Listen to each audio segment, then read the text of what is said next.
Hey, what's up, guys? It's Elizabeth, the Minister of Beauty, and I share the Bible.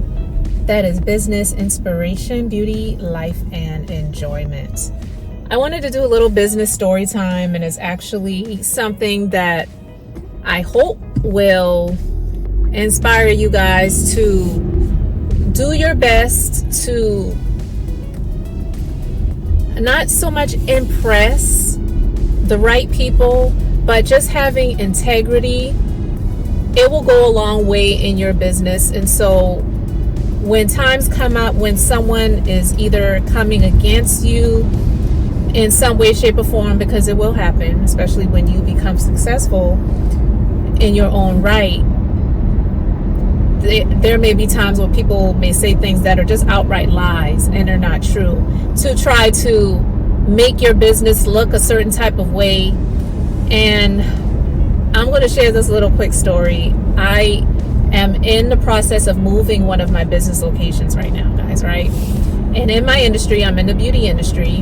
Whenever you open a new beauty business, if you're moving, if you're changing ownership, any of those types of things like that, you have to send in an application, you have to pay your fees.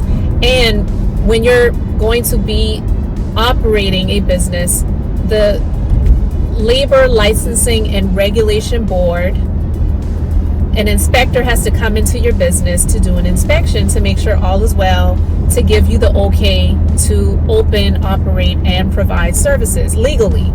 We know there's a lot of people doing things under the table, kitchen beauticians and all that, those old phrases that we've heard before, where people are just doing things out of their house. It's not a regulated business. They're making their money under the table. But I've not operated my business in that way, and I've been in business for over 14 years, so I do things by the book. But when you have, I don't want to say when you have, I should say when I've had some employees over the years. Sometimes things just don't work out. It is very unfortunate, though, when people who had a really good opportunity choose to leave in a disparaging way, or they choose to speak lies to try to tear your business down. Well, there was a former employee that worked in my business, and she was just not a good fit. I liked her personally, but in this is business. Nothing is personal. And so, even though, to be honest with you, I'm not going to hire someone if I don't like them in some way, shape, or form. I have to like you. You have to be likable. But anyway, people change, things come up in life, and sometimes it's just not a good fit. It may have been in the beginning, but it just doesn't work out. And with this person, it just wasn't working out. So we, with my director's guidance for the business, she said, you know what, maybe it's just time that we just go ahead and release her. So we did that.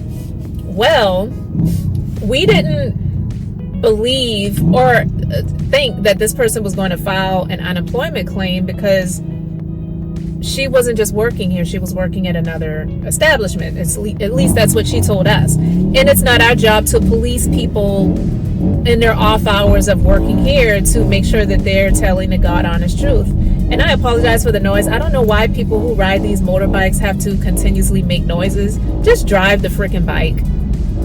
And there's someone in front of me doing this bull crap, so I'm just really hoping that they would just beat it. And they are, because they're turning off.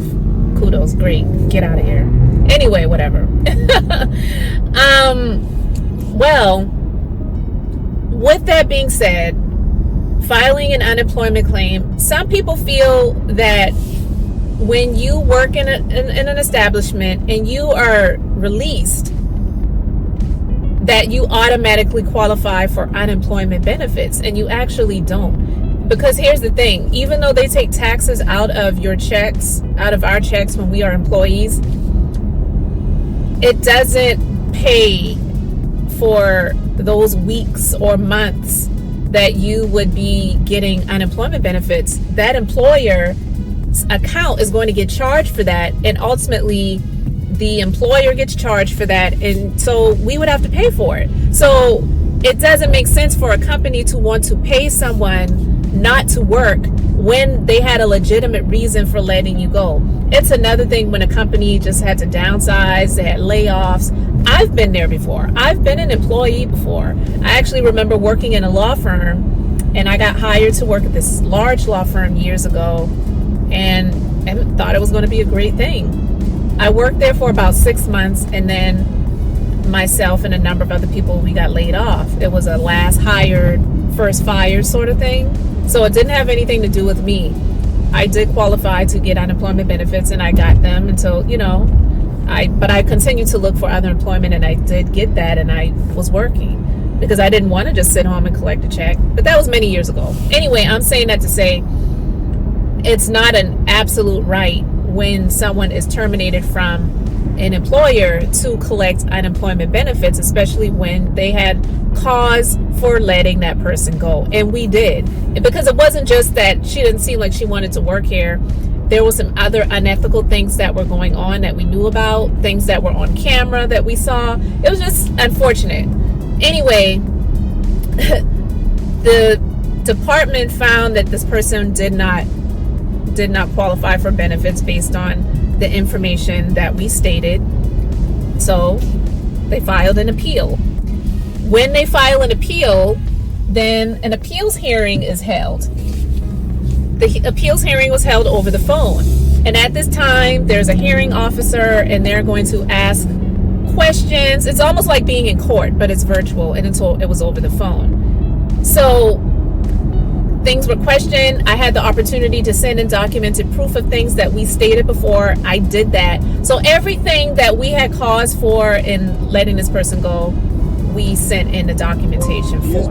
I'm just going to start where I think I left off, because I was recording and then somehow my hand gestures caused the caused the video to stop. So I apologize if I'm repeating myself or I skipped something. But the hearing officer was allowing each party to ask each other questions.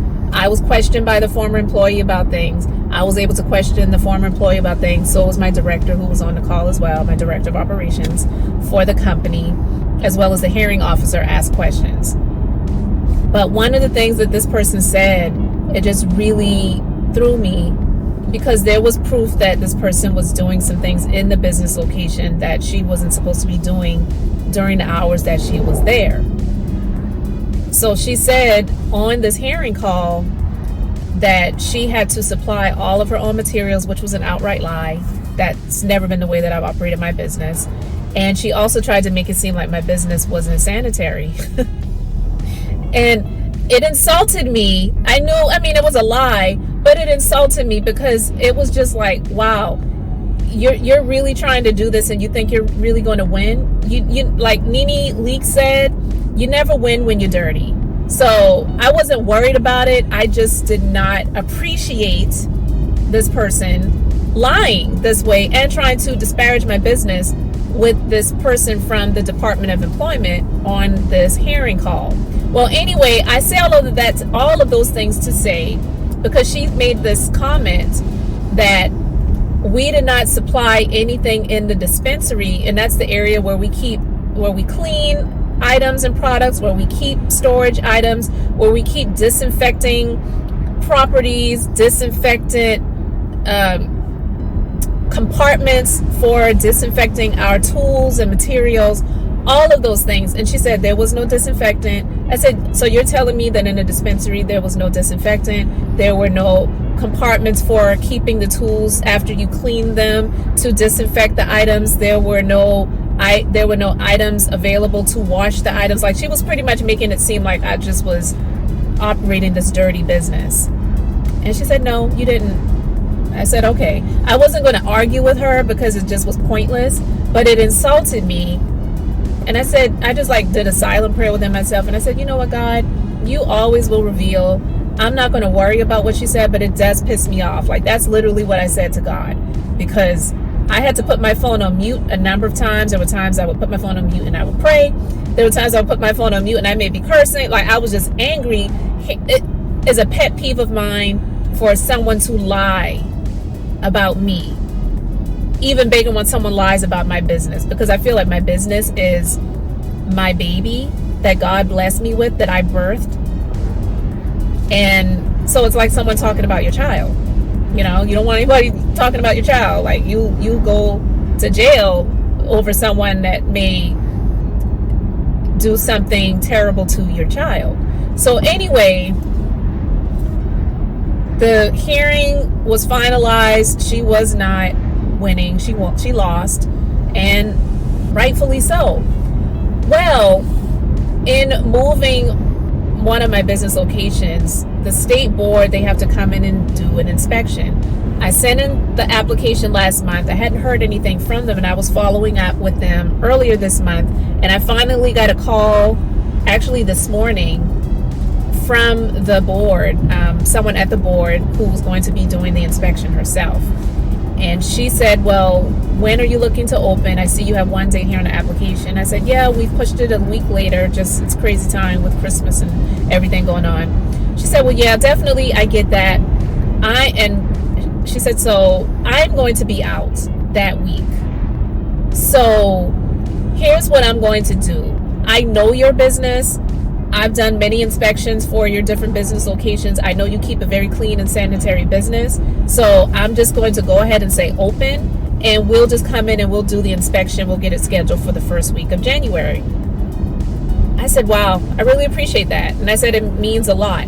But for someone from the state board who actually does the inspections and said to me, this is someone that does inspections for the entire state. This isn't someone that's just only in my area or in my region. They do inspections for beauty businesses for the entire state. And for this person to say that they know that I operate a very professional, clean business and you keep things sanitary, that meant a lot to me. And it was just confirmation of the integrity that I have operated my business in all of these years. So some disgruntled former employee that said a disparaging negative lie about my business really doesn't matter, because anyone that she would say that to would be someone that would be like her, that we wouldn't even want to cross our threshold in the first place. So when you operate your business with the utmost integrity and you do the best you can with what you have, the right people will see it. The right people will notice and recognize it. And that's what you're truly doing it for. You're only doing it for those that matter. You're not doing it for those that don't. And people like that who will lie about you for their own selfish reasons and selfish gains and selfish purposes, they don't matter. For me, those in positions of authority, they matter to me. For the clients that come to patronize my business and invest their time and their money for us to provide the services that they desire, that's who we're doing it for. I'm not doing it for the petty who want to speak negativity and lies about my business. So I'm just saying all of that to encourage you and to say, continue to do the best with what you have. And it doesn't take a lot to operate with integrity. A lot of people will sell out for the sake of money, but they don't last. I've been doing what I've been doing for over 14 years now because I believe in operating in integrity. So I just wanted to share that quick business story time with you guys. Let me know your thoughts in the comment section. Let me know if you can relate or if you have any similar stories. I would love to hear them. So thank you guys so much for subscribing to the channel. Thank you for liking this video. Share it with someone that you know. And I am Elizabeth, the Minister of Beauty, sharing the Bible. That's business, inspiration, beauty, life, and enjoyment. So until the next time, I hope and pray you all have an amazingly blessed and beautiful day.